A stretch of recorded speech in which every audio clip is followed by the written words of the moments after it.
This is ReplicantFish. Hit the like button and subscribe for more content.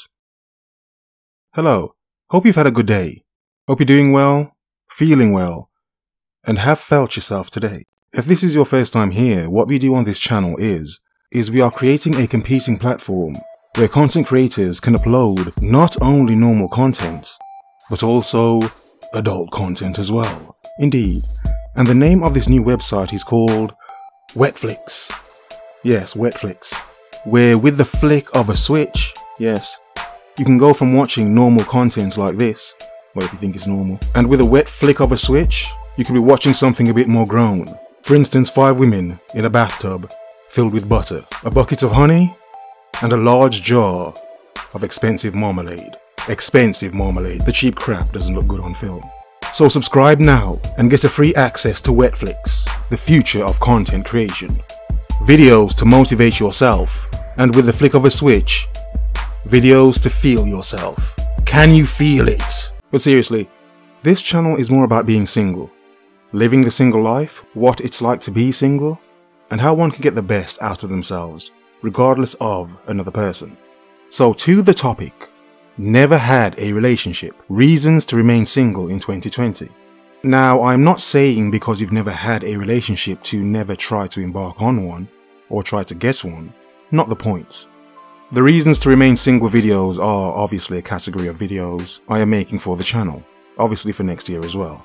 But to have never had a relationship, if you're a man to have never had a girlfriend, if you're a woman to have never had a boyfriend, or whatever floats your boat to have never had a relationship. Now you see, I get many comments from men saying that they're virgins, or they've never had a girlfriend, they've never had a serious relationship, or something along those lines. Because you see, relationships, they're a normal natural thing for us as human beings.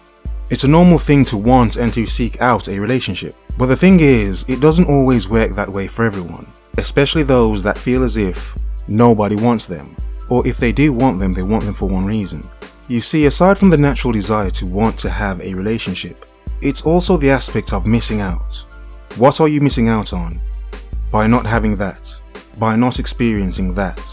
Something you see as very common because many people have relationships or have had relationships. So of course, it's the curiosity as well. What is it like to have someone there constantly? To wake up to someone? To go out for drinks or dinners or just on dates with someone you're with? What's it like to confide in someone? Tell them your deepest secrets and darkest fears. You see, the thing about those that have never experienced a relationship is that some of them feel lesser about themselves because of this. They feel as if they're completely ugly, they're unattractive, there's something horrible and disturbing about them. That, or they feel as if they don't fit the mold of being dateable. They may feel as if they're too different, too unique in who they are for the majority of people to even understand, let alone to date them.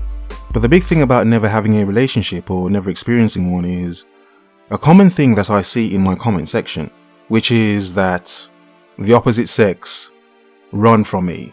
They're not interested, they give me no attention, they don't even look at me, they don't even notice I'm there, that I exist, and they just brush me off like a fart in the wind.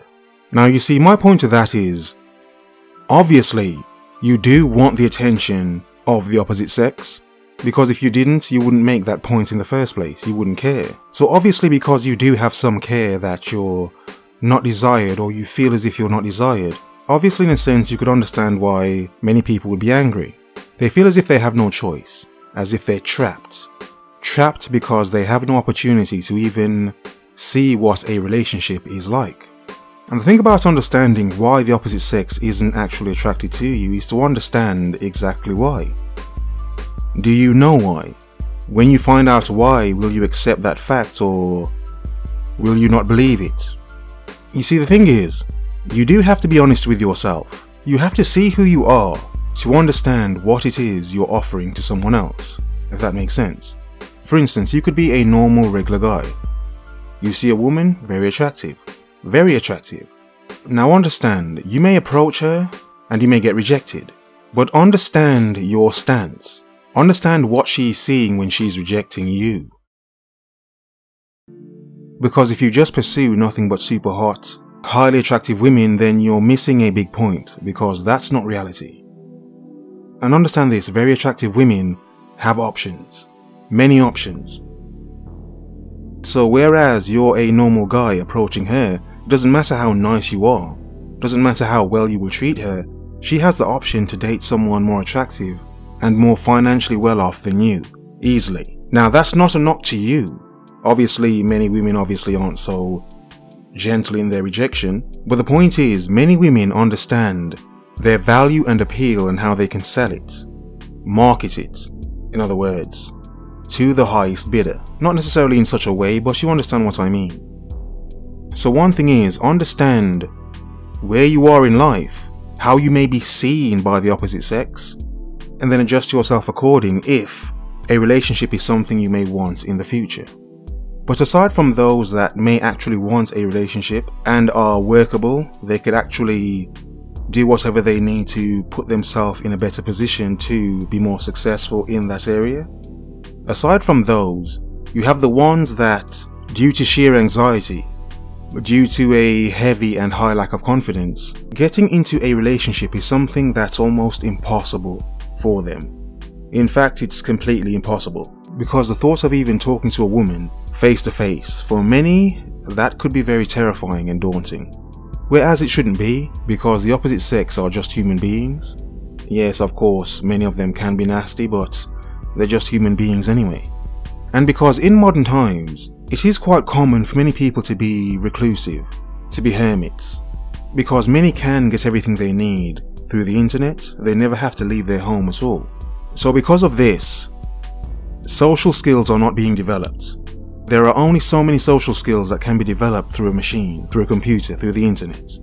Without the visual contact of another human being to understand how to carry yourself and how to understand another human being, without those skills, it would be very difficult and increasingly difficult to understand another human being enough to even have a relationship with them.